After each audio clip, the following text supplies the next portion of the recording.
Berbicara tadi Prof soal prosedur yang benar, apakah juga Pak Siprus nantinya ahli salah satunya yang kemudian dihadirkan ada Bapak Susno Duaji ini juga akan dimintai keterangannya soal prosedur penyidikan yang memang seharusnya sudah sesuai prosedur atau tidak dalam proses penyidikan pembunuhan Vina dan juga Eki ini, Pak Siprus? Itu salah satu yang disebut dalam kepolisian dalam manajemen penyidikannya itu. Nah, beliau kami hadirkan salah satu itu pokoknya. Karena apa? Dari sisi keterangan saksi fakta di persidangan, sebagaimana mereka dijemput paksa, tidak ada surat pemanggilan. Kedua, bahwa Pak Ibtu Rudiana di waktu itu bertugas sebagai kasat narkoba. Dari sisi prosedur penyidikan itu kan, ya mohon maaf, pasti semua kepolisian tahu. Mereka jadi polisi, pertama diberajarkan adalah ilmu penyelidikan dan penyidikan. Oke. Nah, itu yang pasti prosedur yang dilakukan oleh Ibtu Rudiana adalah tidak sesuai. Itu kami mesti katakan bahwa tidak sesuai. Karena apa? Dia telah memanggil orang tanpa ada prosedur siapa dia, panggilan apa dan bagaimana. Sebagai masyarakat jelata yang buta hukum terpaksa harus ikut penjemputan itu.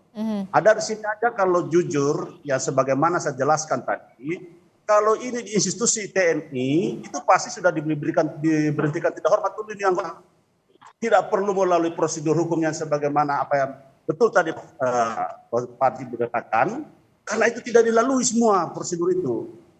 Kedua, penyiksaan di dalam ruangan kepolisian ini kan sangat disesalkan. Itu kan bukan ruangan pribadi, adalah institusi negara punya aset. Tapi begini, Pak Siprus, itu sudah dibantah oleh Ibtu Rudiana pada saat konferensi pers Hotman Paris kemarin, begitu yang mengatakan bahwa para terpidana, ya, para pelaku ini diperiksa ini dalam kondisi sehat dan ada dokumentasinya. Respon Anda? Ya, itu teknik. Orang tidak mungkin orang kalau memukul dengan babak belur perlihatkan foto.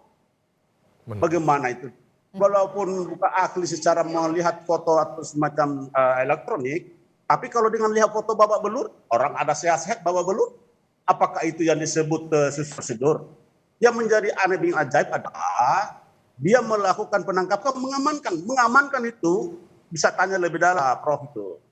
Kecuali ada di depan mata, melihat suatu kejadian, daripada nanti orang itu semua diamankan dulu. Kalau bukan bidangnya, maka dia meletakkan pada bidang proses seperti reserse. Itu yang namanya mengamankan.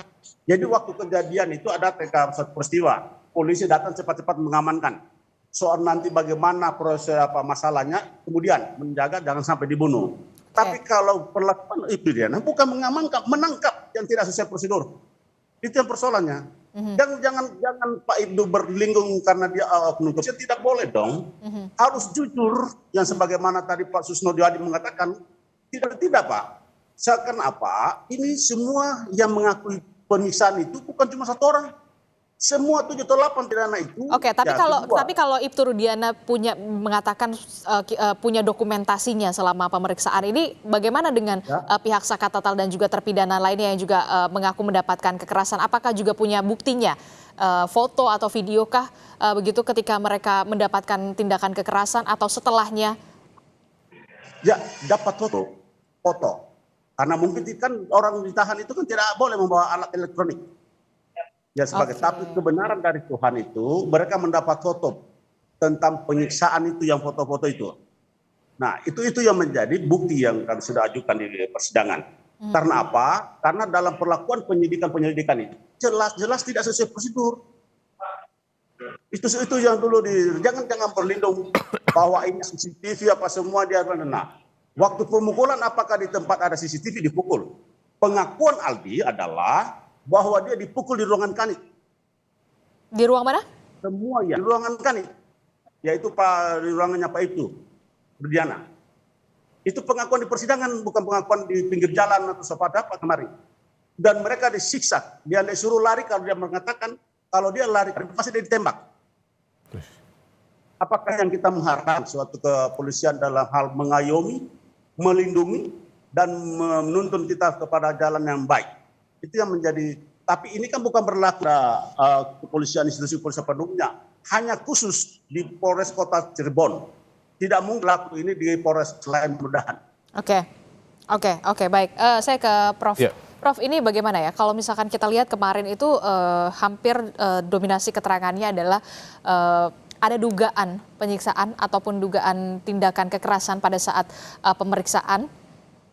Apakah ini memang nantinya akan menjadi pertimbangan hakim untuk menguatkan dari peninjauan kembali terhadap Saka Tatal, termasuk juga nantinya ahli yang nanti akan dihadirkan hari ini, termasuk salah satunya adalah Susno Duaji yang kita tahu begitu ya, memang dikenal vokal pada saat adanya kasus pembunuhan Vina dan juga Eki ini.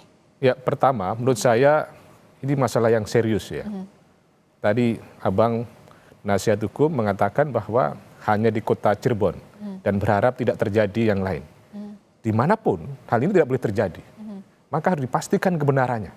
Karena ini bisa jadi fitnah, bisa dispekulasi, bisa menjadi merusak institusi. Meskipun hanya dilakukan satu orang tentunya, mungkin saja dilakukan satu orang.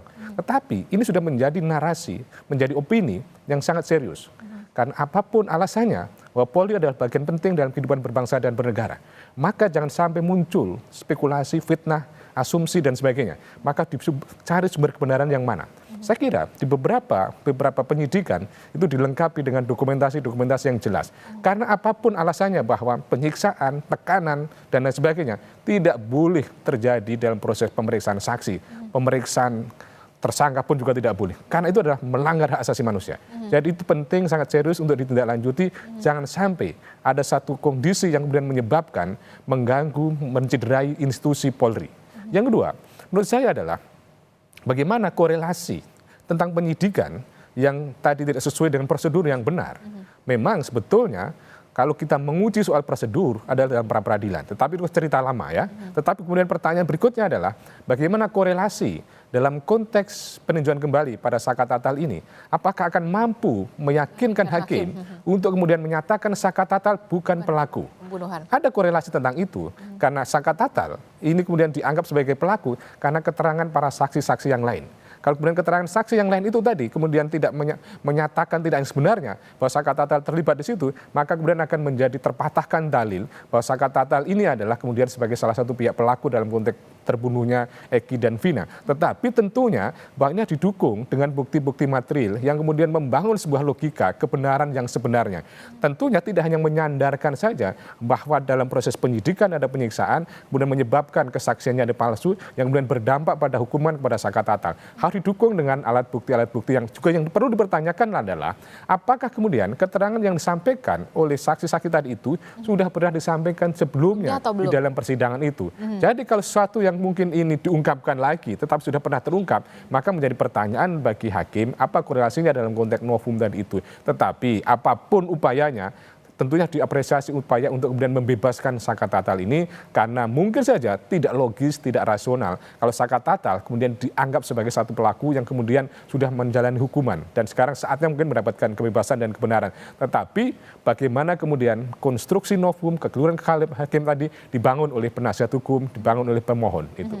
Oke, kita akan tunggu bagaimana nanti para ahli ini akan memberikan keterangannya, pandangannya, termasuk salah satunya yang memang sudah hadir ini ada Kabar Reskrim 2008-2009 ini Susno Duaji, yang kalau kita lihat bersama saudara, kami punya visual terbarunya. Ini adalah visual terbaru di mana ahli dari pihak Saka Tatal yakni Komjen Purnawirawan Susno Duaji yang merupakan Kabar Reskrim 2008 hingga 2009 ini dihadirkan oleh pihak Saka Tatal menjadi ahli, di mana nanti Susno Duaji akan melihat bagaimana dan juga diperdengarkan keterangannya soal manajemen penyidikan di kepolisian. Saudara, selain nama Susno Duaji, ada sejumlah ahli lagi yang nantinya juga akan diperdengarkan keterangannya dan juga pandangannya sebagai ahli.